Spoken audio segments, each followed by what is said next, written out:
Viral polemik masalah Gus Miftah dari mulai menghina Yati Pesek, menggoyangkan kepala sang istri hingga tukang es teh.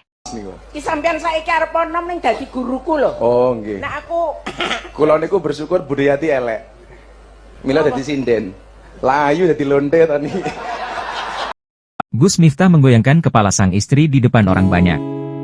Astaghfirullah Rabbal baraya Astaghfirullah minal khataya Astaghfirullah. Muji oke ra? Masih. Ya kono didol goblok. Anjing kasar. Kasar goblok. Kotina sia. Ono Dolen dhisik. nah kasar. Tadi anjing.